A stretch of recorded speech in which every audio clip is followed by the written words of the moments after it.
Ilat itulah yang menjadi petunjuk hukum. Ya.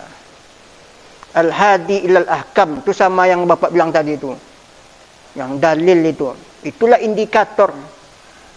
Al-hadi ilal ahkam, petunjuk adanya hukum. Itu sebut ilat. Apa bedanya ilat muassir dengan ilat mulaim? Apa itu ilat mulaim?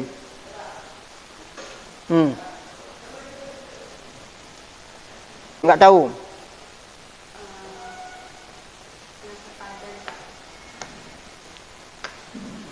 Sepadan. Ilat muassir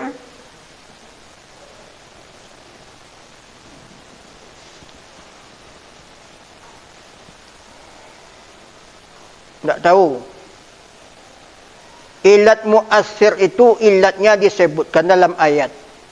La taqrabu zina innahu kana fahisha. Jangan kamu mendekati zina. Kalau disebutkan dalam ayat itu bahawa sesuatu itu tak dibolehkan, itu ilat munasib itu. Kenapa kami perjalankan Nabi Muhammad itu linuriyahu, kata Allah. Dibukakan situ sebabnya untuk memperagakan keagungan Allah. Subra wa taksim lagi. Subra wa taksim. Apa tu subra wa taksim? Tak tahu. Subra itu menjengkal, taksim membagi-bagi. Kenapa perempuan itu tak boleh ke masjid? Ada kemungkinan orang mengatakan bahawa tidak bolehnya ke masjid, takut masjid itu dikotori darah haid.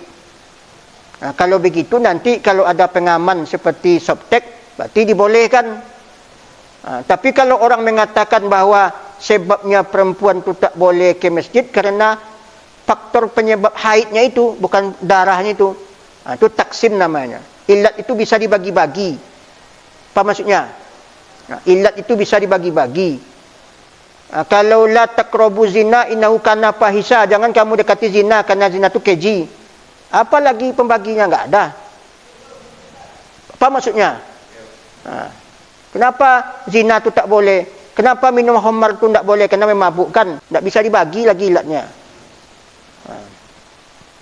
Wa isqala Ibrahimu li abihi Azaro. Ketika Nabi Ibrahim berkata kepada bapaknya, "Atattakhizu asnaman aliha?" Kenapa kamu membuat patung ini untuk menjadikan Tuhan? Untuk dijadikan Tuhan. Ini memungkinkan nanti sebagai dalil boleh membuat patung asalkan tidak jadikan Tuhan. Tapi yang kedua, membuat patung pun sudah tak boleh. Itu terbagi dia. Itu taksim namanya. Kalau ilat itu tak bisa dibagi, namanya subro. Kalau ilat itu bisa dibagi, taksim lagi. Itu makanya tangkih, tahqiq dengan tahrij. Al-manat atau usul fikih. Cuman anda, Bapak memantau dan enggak ada yang dapat.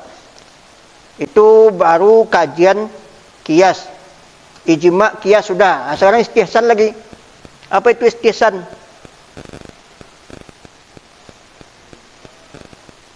Nah,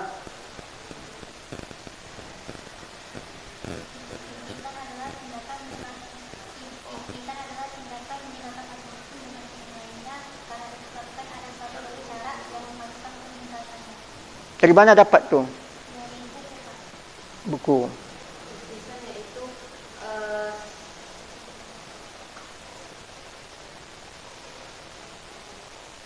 Tak bisa.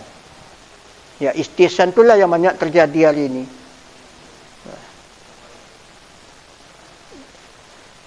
Mana contohnya? Contohnya seperti jual beli yang barangnya belum ada. Sebenarnya jual beli dalam sistem ini bertentangan dengan kaidah umum, tapi ternyata ada hadis yang membolehkan ini, Pak. Itu namanya istihsan bin nas itu. Orang bilangnya iltias mursal. Tapi Bapak enggak mau mencampur aduk tu. Itu makanya ke bawah tu saling gonjang-ganjing, dia sudah ada. Atau memakai dalil yang lain, ilat mulaim tu.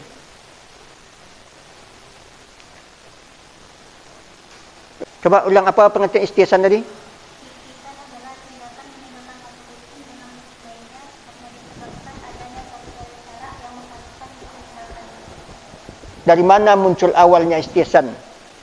Istihsan itu muncul akibat perilaku Umar yang tidak melakukan hukum potong tangan. Kalau dilihat dari segi perintah ayat, setiap pencuri potong tapi Umar tidak melakukan. Apa sebabnya? Karena yang mencuri itu musim paceklik dan yang maling itu orang payah.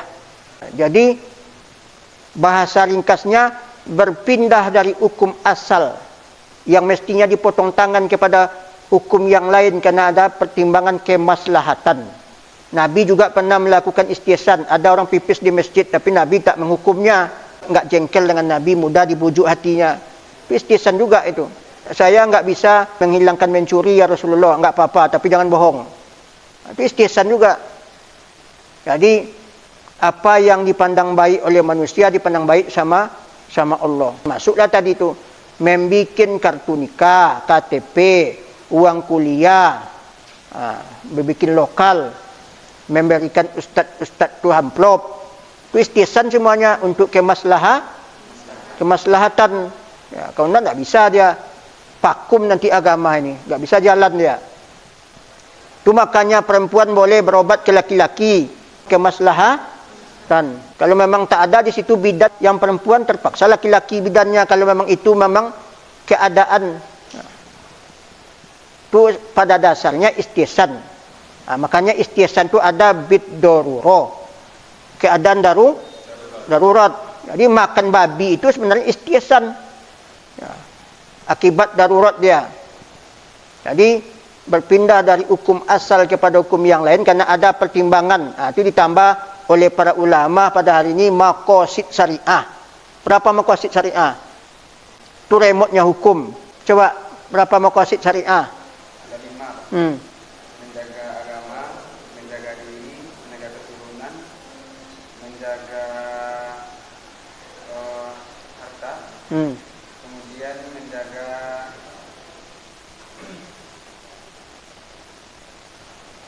Coba berapa maqasid syariah?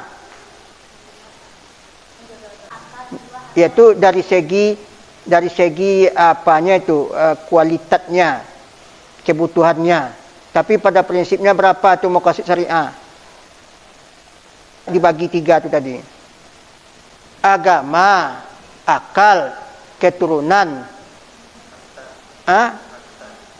Agama, akal, harta, keturunan, nyawa. Bisa 6, menjaga tanah air. Ini maka tidak boleh jual tanah kepada orang asing. Kalau dalam konteks hari ini, ya, kalau Nabi pindah dari kota Makkah ke kota Madinah untuk mencari tanah pijakan. Istihsan itu banyak. Bisa enggak istihsan bil ijma' mana dia? Ya, karena anda enggak baca. Bapak enggak apa kisi-kisinya Pak? Ya yang 4 itulah Bapak gambarkan sampai ke bawah. Mana contoh istihsan bil ijma'? Saya dapat istihsan bil urfi. Istihsan bid darurah.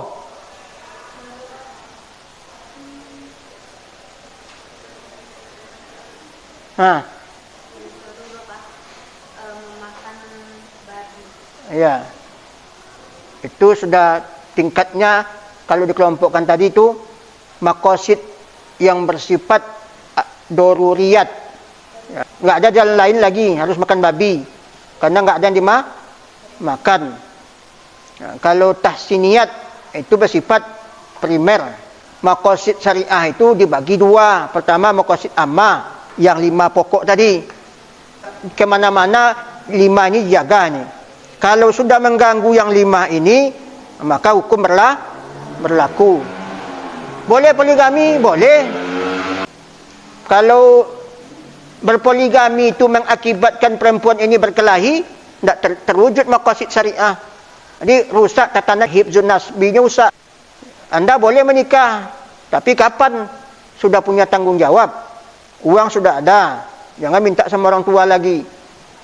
Kalau sekarang kuliah makruh baru. Karena maqasid syariahnya itu menentukan hukum. Istihsan bil ijma'. Dibuang botol aqua itu ke bawah. Orang sepakat bahwa kalau sudah dibuang, ambillah, pungutlah. Ya, itu ijma' nama. Istihsan bil urfi. Dengan budaya. Kalau anda pergi membeli santan, kan pula diminta sama penjualnya, mana pancinya. Itu makanya istihsan bil urfi. Tak boleh menikah sesuku, karena ada pertimbangan orang dulu. Dan juga ditakutkan nanti tasabuh susuannya. Orang dulu kan, kalau pergi ibu ni ke pasar ini yang nyusukan. Seperti itu zaman dahulu, ditakutkan nanti sepersusuan. Makanya orang dulu kan suku itulah yang merapatkan mereka dulu. Itu istihsan bil urfi. Itu maka ada istihsan bid darurah tadi tu. Istihsan bid darurah. Istihsan maslahah lagi. Apa bedanya maslahah dengan istihsan? Kan sama-sama baik juga dong. Kalau masalah tujuan itu yang tujuan menurut akal, yang itu ditetapkan sejalan dengan Kalau istihsan, bisa nyambungnya. Kalau istihsan tadi kan meninggalkan suatu hukum asal karena adanya kemaslahatan. Kalau masalah ini Maslahah. apa yang baik menurut akal dan sejalan selaras dengan tujuan syarak. Dengan Ya, membikin sesuatu yang sejalan dengan prinsip agama. Membuat yang baru-baru. Seperti solat pakai karpet. Ada zaman Nabi itu. Azan pakai mikrofon. Jilbab seperti ini diolah. Dulu enggak seperti ini jilbabnya. Kemeja ini dibikin seperti ini. Orang zaman Nabi pakai jubah aja. Dulu Nabi pakai onta. Sekarang pakai onta juga kita. Maslahah itu.